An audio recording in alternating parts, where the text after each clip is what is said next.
Cricket நல்லா பாக்குறவங்களுக்கு தெரியும். கிரிக்கெட் என்ன தடவை கத்துக் கொடுக்குது? ஒருத்தன் ஜெயிக்கணும்னு வரானா, களத்துல ஒருத்தன் ஜெயிக்கணும்னு வரானா, அவனை அவுட் ஆக்கணும்னே ஒரு பவுலர் நிக்கிறாரா, என்னப்பா அர்த்தம்னா நம்ம வாழ்க்கையில ஜெயிக்கணும்னு வந்தா நம்மளை தோக்கடிக்கிறதுக்காகவே ஒருத்தன் எப்பயுமே காத்துக்கிட்டே இருக்கும். அந்த களத்துல ஜெயிக்கணும்னு நம்ம வந்தாலே தோக்கடிக்கிறதுக்கு ஒருத்தர் ரெடியா நிற்பான். சரி, இவர் ஜெயிக்கணும்னு பேட் எடுத்துட்டு வராரு, அவன் அவுட் ஆக்கணும்னு பவுலிங் நிக்கிறான். இந்த கூட ஒரு 10 பேர் இருக்காங்க சார், ஃபீல்டர்னு. இவன் ஒருத்தன் தானே வந்திருக்கான், கூட ஒரு 10 பேர் நிக்கிறாங்க. என்ன பார்த்தோம்னா ஜெயிக்கணும்னு நாம மட்டும்தான் வருவோம், ஆனா தோக்கடிக்கணும்னு மட்டும் நமக்கு எதிராக 11 பேர் எப்பயுமே காத்துக்கிட்டே இருக்கும். ஜெயிக்கணும்னு ஒருத்தர் வந்துட்டாங்க,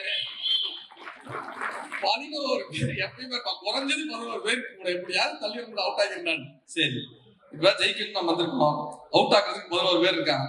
இவனாலதான் நம்ம அவுட் ஆகும்போனா கிடையாது சார், நம்ம கூட ஒருத்தர் வந்திருப்பான் ரன்னர், இப்படி ஓடி வர்ற மாதிரி அப்படி ஓடி போயிடுவான். டேய் உன்னை நம்பிதானடா நான் வந்தேன். என்ன பார்த்தோம்னா எதிரிகளால் மட்டுமல்ல துரோகிகளாலும் நாம் அழிக்கப்படுவோம், கூட இருப்பவனிடம் ஜாக்கிரதையாக இருந்து கொள்ளுங்கள் என்று கிரிக்கெட் நம்ம கற்றுக் கொடுக்கும்.